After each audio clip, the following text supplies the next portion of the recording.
सभी जानते हैं कि अभिमन्यु चक्रव्यूह में फंसकर इसलिए मारे गए थे क्योंकि उन्हें चक्रव्यूह को भेदना नहीं याद था, लेकिन इसके अलावा 4 कारण ऐसे थे जिसके चलते अभिमन्यु मारे गए। 1. कृष्ण की चाल। भगवान श्री कृष्ण की नीति के चलते अर्जुन के पुत्र अभिमन्यु को चक्रव्यूह को भेदने का आदेश दिया गया। ये जानते हुए भी कि अभिमन्यु चक्रव्यूह भेदना तो जानते हैं, लेकिन उससे बाहर निकलना नहीं जानते। अभिमन्यु के चक्रव्यूह में जाने के बाद उन्हें चारों ओर से घेर लिया गया।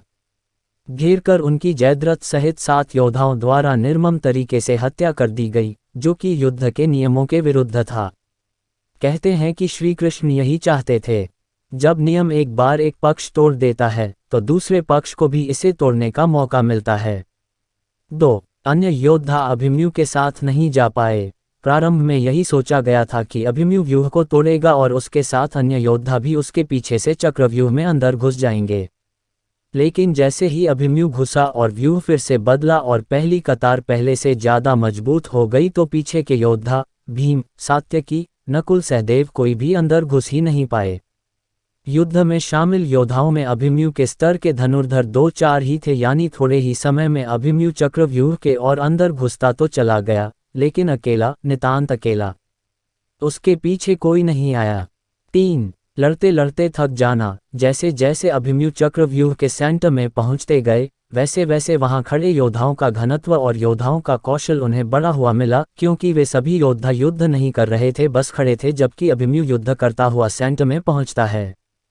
वे जहां युद्ध और व्यूहरचना तोड़ने के कारण मानसिक और शारीरिक रूप से थके हुए थे, वहीं कौरव पक्ष के योद्धा तरोताजा थे।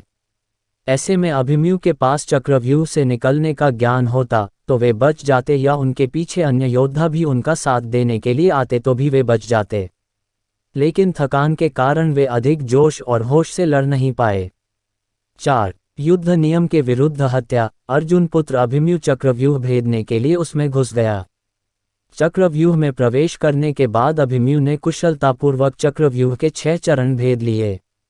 इस दौरान अभिमन्यु द्वारा दुर्योधन के पुत्र लक्ष्मण का वध किया गया।